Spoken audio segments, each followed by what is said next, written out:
BRS నాయకులు మా ప్రభుత్వాన్ని విమర్శించడానికి ముందుగా ఖండిస్తూ ఉన్నాం.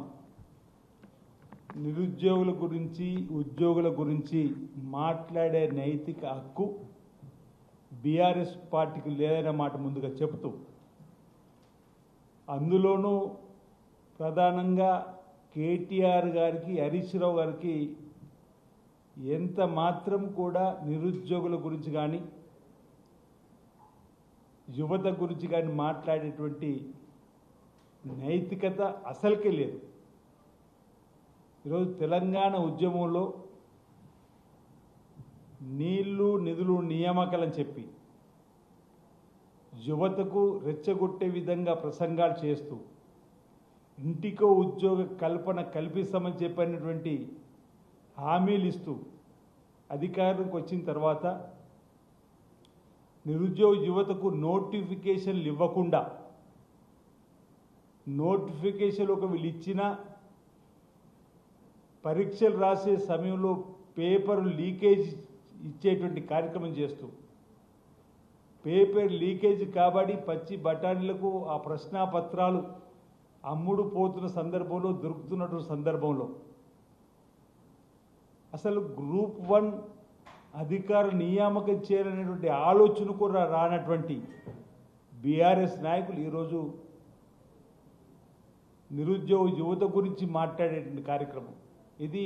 కపట ప్రేమ యువత పైన, నిరుద్యోగ యువకులపైన ముసలి కన్నీరు కాల్స్తున్నట్టుగానే ఉన్నటువంటి కార్యక్రమం తప్ప 10 సంవత్సరాల్లో యువతను, నిరుద్యోగులను పట్టించుకొని వీళ్ళు ఈరోజు ఈ ప్రభుత్వం పైన, గౌరవ ముఖ్యమంత్రి శ్రీ రేవంత్ రెడ్డి గారి పైన అబాండాలు వేసేటువంటి ప్రయత్నం చేస్తూ ముందుకు పోతున్న తీరును తీవ్రంగా తప్పుపడుతూనూ ఖండిస్తున్నమాట ఈ సందర్భం చెప్తూ, ఈరోజు లాల్ బహదూర్ స్టేడియం వేదికగా, శిల్పారామం వేదికగా, అంబేద్కర్ విగ్రహం సాక్షిగా ఉద్యోగ నియామకాలను మా ప్రభుత్వం వచ్చిన తర్వాత ఇచ్చినటువంటివి ఈరోజు దాదాపు 70,000 ఉద్యోగాలు వాస్తవం కళ్ళ ముందు కనిపించే దృశ్యమాలిక.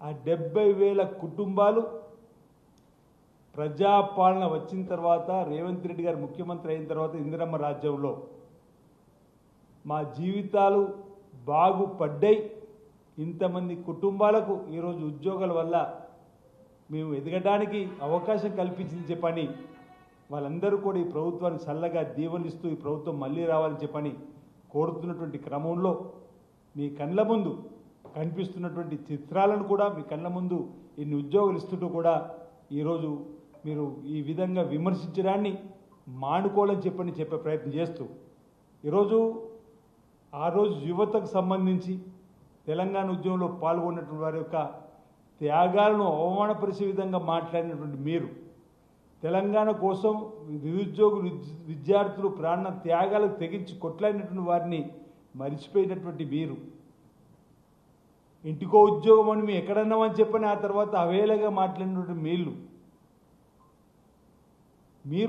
ఈరోజు నీళ్లు నిధులు నియామకం చెప్పండి. నీళ్ళో దోపకం, నియామకాలు కేవలం మీ కుటుంబానికే, మీ కుటుంబంలోనే 5 పదవులు ఈరోజు వచ్చినటువంటి సందర్భంలో లెక్క పెట్టి మరి చెప్పినటువంటి సందర్భం ముఖ్యమంత్రి రేవంత్ రెడ్డి గారు.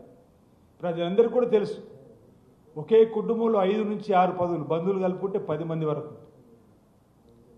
అంటే ఈరోజు తెలంగాణ కోసం ఉద్యమించినటువంటి వారిని కూడా పక్కన పెట్టినటువంటి మీరు ఈరోజు ఉద్యోగాల భర్తీ పైన ఏదైతే మీరు ఈ ప్రభుత్వం విమర్శించే ప్రయత్నం చేస్తున్నారో అది సబబు కాదన్నమాట సందర్భం చెప్తూ, ఇవన్నీ మీ కళ్ళకు కనిపిస్తున్నా ఈరోజు రాజకీయంగా విమర్శ చేయాలని చెప్పి చేయడం మీ కళ్ళకు కనిపించకుండా మిన్నకుండా మాట్లాడే మాటలు కానీ ఈ సందర్భంగా మేము భావిస్తున్నమాట ఈ సందర్భంగా చెప్తూ, ప్రధానంగా నిన్న మొన్న ఇటీవల గులాబీ కథ ఒప్పుకున్నటువంటి జీవన్ రెడ్డి గారు కూడా అబద్ధాలు మాట్లాడిన మాటల్ని ఈరోజు జీవన్ రెడ్డి గారు కాంగ్రెస్ పార్టీలో ఉన్నప్పుడు,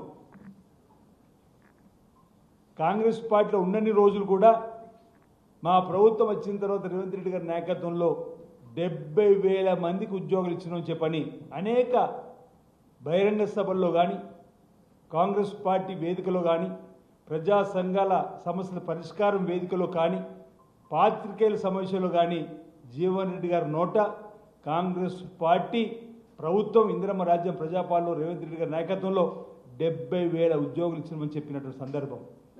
కానీ నిన్నటి రోజు బీఆర్ఎస్ భవన్లో వారు మాట్లాడుతూ 17,000 ఉద్యోగాలు ఇచ్చిరని చెప్పిన మాట చెప్తున్నారు. అంటే బీఆర్ఎస్ భవన్లో పోగానే ఇప్పటికే అబద్ధాలకు care of address BRS Bhavan. Harish Rao గారు, కేటీఆర్ గారు అనేక సందర్భాలు చెప్పినాం. అందులో జీవన్ రెడ్డి గారు కూడా బీఆర్ఎస్ భవన్ పోగానే అబద్ధాలు చెప్పడం నేర్చుకున్నటువంటి సందర్భాన్ని చూస్తే ఈరోజు మేమందరం కూడా ఈ విధానం సరికాదనే మాట దీన్ని తీవ్రంగా తప్పటి ప్రయత్నం ఈ సందర్భంగా చెప్తూ జీవన్ రెడ్డి గారు మరో విమర్శ చేస్తున్నాడు. ఫీజు రీఎంబర్స్మెంట్ పైన జీవన్ రెడ్డి గారి మరో విమర్శ, ఫీజు రీఎంబర్స్మెంట్ పైన జీవో నెంబర్ 7ను రద్దు చేయమని కోరుతా ఉన్నారు. ఈరోజు జీవో నెంబర్ 7 తీసుకురావడం వల్ల ఫీజు రీఎంబర్స్మెంట్ నేరుగా విద్యార్థుల ఖాతాలోకి మళ్లించేటువంటి కార్యక్రమం. అంటే ఫీజు రీఎంబర్స్మెంట్ కాలేజీ ఖాతాలోకి ఇంతకుముందు పోయినప్పుడు విద్యార్థి దగ్గర కూడా ఫీజులు తీసుకునేటువంటి సందర్భంతో పాటు ఇవి కూడా దారి మళ్ళేటువంటి ప్రమాదం ఉందనేటువంటి భావనతోటి ఓ భరోసాను కల్పించాలని చెప్పని ప్రజాపాలనలో రేవంత్ రెడ్డి గారు విద్యాశాఖ మంత్రిగా నూతన విద్యా విధానం తీసుకొని వస్తున్న సందర్భంలో వారి మదిలోంచి వచ్చిన ఆలోచన తల్లిదండ్రులకు ఒక భరోసా, మా పిల్లడు చదువుకోవడానికి ఈ ప్రభుత్వం మాకు సహకారం అందిస్తుంది. ఏదైనా కాలేజీలో అడ్మిషన్ తీసుకున్నామని మన సమాచారం ఉండగానే వారికి నేరుగా వారి ఖాతాలో ఈ ఫీజు రీఎంబర్స్మెంట్ సంబంధించిన డబ్బును వేయడం వల్ల వారు చదువుకోవడానికి ఊతం వస్తుందని చెప్పని వారు ప్రయత్నం చేసి అవినీతి అక్రమాలకు తావు లేకుండా ప్రయత్నం చేస్తే ఈరోజు జీవో నెంబర్ 7ను రద్దు చేయమని చెప్పండి. అంటే కాలేజీ యజమానులకు అనుగుణంగా ఉండాలని చెప్పని ప్రయత్నం చేయడం తప్ప ఫీజులో ఈరోజు విద్యార్థుల తల్లిదండ్రులకు ఓ ధైర్యాన్ని, ఓ భరోసాను ఈరోజు ఈ ప్రభుత్వం ఆ పిల్లవాడు చదువుకోవడానికి కోసం ఫీజు రీఎంబర్స్మెంట్ అని చెప్పినటువంటి అవకాశం కల్పిస్తుంటే ఎందుకు విమర్శ చేస్తున్నారు జీవన్ రెడ్డి గారు? ఈరోజు విద్యార్థులుగా మన తల్లిదండ్రులకు సమానం చెప్పాల్సినటువంటి అవసరం ఉందన్న మాట సందర్భంగా నేను చెప్పే ప్రయత్నం చేస్తూ ఈరోజు దీనివల్ల అవకతవకలకు పాల్పడే అవకాశం ఉండకుండా ఉండేటువంటి ఓ చక్కటి అవకాశాన్ని స్వాగతించాల్సింది పోయి జీవన్ రెడ్డి గారు లాంటి వారు కూడా ఈ విధంగా మాట్లాడడం ఇది సరైనది కాదన్నమాట సందర్భం చెప్తూ ఈరోజు మా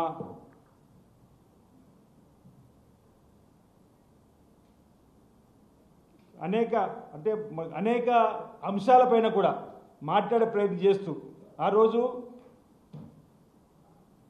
ఆ రోజుల్లో కాంగ్రెస్ పార్టీ వల్ల ఇంతకుముందు చెప్పినట్టుగా 70,000 ఉద్యోగాలు ఇచ్చిందని చెప్పినటువంటి వారే ప్రజా సంక్షేమాలకు మారు పేరు ఇందిరమ్మ రాజ్యంతో పేదలందరూ కూడా ఉపయోగపడేటువంటి పథకాలు వస్తాయని చెప్పినటువంటి వాళ్ళే ఈరోజు మళ్ళీ జీవన్ రెడ్డి గారు ప్రజాపాలన పోవాలి, మరి పాపాల బయలు రావాలనేటువంటి ఆలోచనతోటి ఈ మధ్య మా ముఖ్యమంత్రి రేవంత్ రెడ్డి గారు కూడా చెప్పిన సందర్భంలో ఎందుకు ప్రజాపాలన పోవాలి, ఈ 2 సంవత్సరాల 3 మాసాల్లో ప్రజాపాలన వల్ల పేదలకు అందేటువంటి సంక్షేమ కార్యక్రమాలు సక్రమంగా అందుతున్నట్టు పోవాలని చెప్పినట్టు మాట జవాబు లేదు.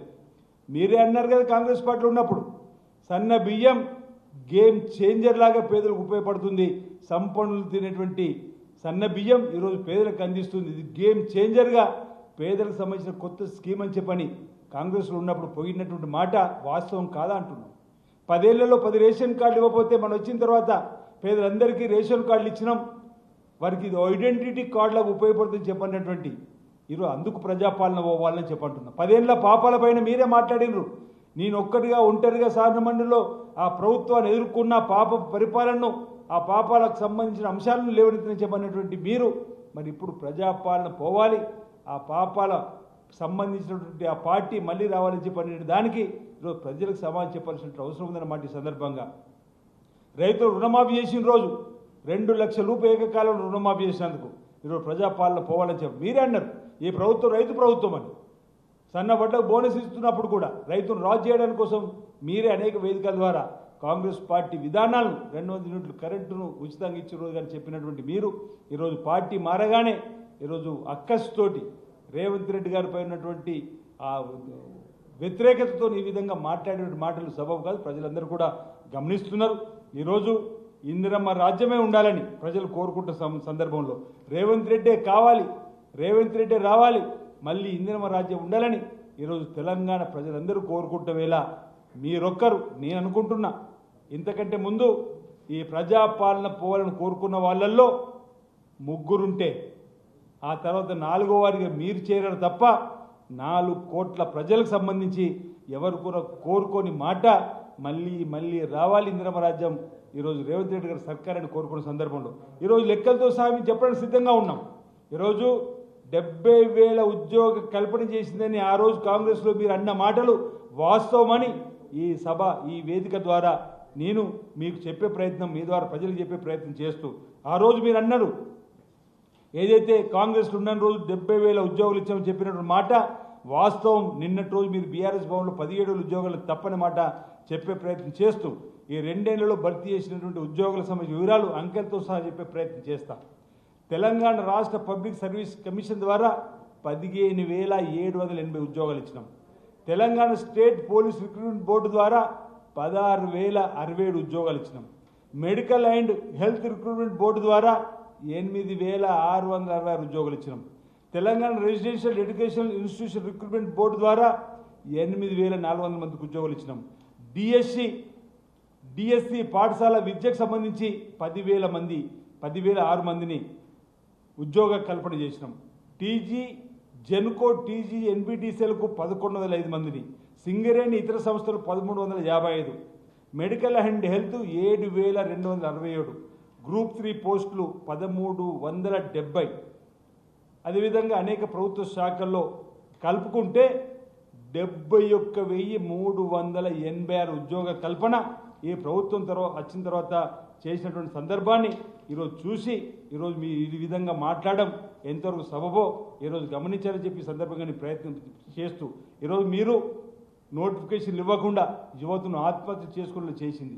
నోటిఫికేషన్లు ఇచ్చినా పరీక్ష నిర్వహించలేదు, పరీక్షలు నిర్వహించినా పరీక్షలు పెట్టినా ప్రశ్నాపత్రాలు లీక్ చేశారు.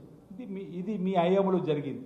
కానీ ఈరోజు కంకణ బద్దులమైనటువంటి కాంగ్రెస్ పార్టీ గౌరవ ముఖ్యమంత్రి రేవంత్ రెడ్డి గారి నాయకత్వంలో పగడ్బందీగా పరీక్షలు నిర్వహించినాం, పగడ్బందీగా గ్రూప్ 1 పరీక్షలు నిర్వహించినాం, పగడ్బందీగా ఈ 70,000 పైచిలకు ఉద్యోగాలకు సంబంధించినటువంటి కల్పన చేసినాం. తప్పనిసరిగా రాబో రోజుల్లో కూడా నిరుద్యోగ యువతకు సంబంధించి మేలైనటువంటి కార్యక్రమాలు చేస్తూ మరింత ముందుకు పోతుంది ప్రభుత్వం వంటి సందర్భం చెప్తూ ఈరోజు జీవన్ రెడ్డి గారు కానీ కేటీఆర్ గారు కానీ హరీష్ రావు కానీ ఎవరైతే వేసేటువంటి ఆరోపణలన్నీ కూడా పసలేని ఆరోపణలు అన్నమాట, వారి యొక్క ఉనికిని కాపాడడానికి చేసేటువంటి ప్రయత్నం తప్ప మరొకటి కాదన్నమాట సందర్భం చెప్తూ ఈరోజు ప్రజాపాలన మళ్ళీ రావాలి, కాంగ్రెస్ ప్రభుత్వం మళ్ళీ రావాలి, రేవంత్ రెడ్డి గారి సర్కార్ మళ్ళీ రావాలని ఈరోజు ప్రజలు కోరుకుంటున్నారు. ప్రజలు దీవెనలు ఉన్నాయి.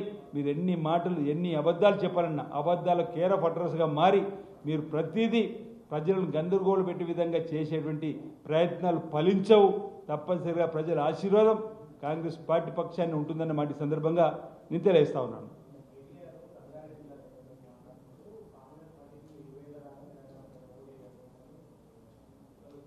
ఇప్పుడు కేటీఆర్ నేను చెప్తున్నా కదా, అబద్ధాలకు కేర్ ఆఫ్ హరీష్ రావు గారు కేటీఆర్, అందులో ఏమాత్రం అనుమానం లేదు.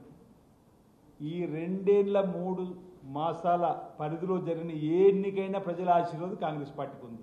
అదేవిధంగా రేపు 2028లో కానీ 29లో కానీ జమిలీ ఎన్నికలు వచ్చేటువంటి సందర్భంలో తెలంగాణ తప్పనిసరిగా ప్రజల ఆశీర్వాదం కాంగ్రెస్ పార్టీకే ఇస్తారు.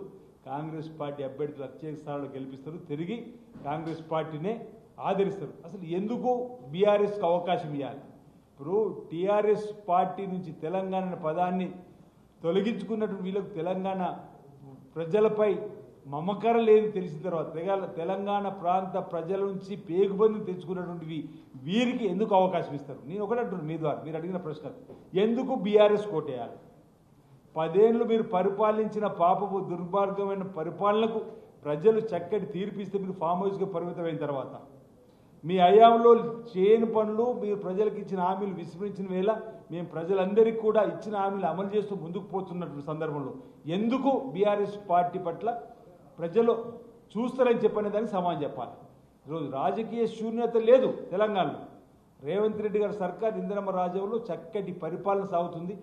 మీ పరిపాలన 10 ఏళ్ళటువంటి పాపపు దుర్మార్గమైనటువంటి పరిపాలనలో, విధ్వంసకరమైనటువంటి పరిపాలనలో 8 లక్షల కోట్ల అప్పుల్లోకి తీసుకుపోయినటువంటి మీ యొక్క విషయాలన్నీ కూడా తెలుసుకున్న తర్వాత మిమ్మల్ని ఇంకా అసహించుకుంటున్నారు. ఒకవేళ ఈ అంశాలన్నీ తెలిస్తే మీకు ఆ రోజు 37 సీట్లు కూడా చెట్టి కావు.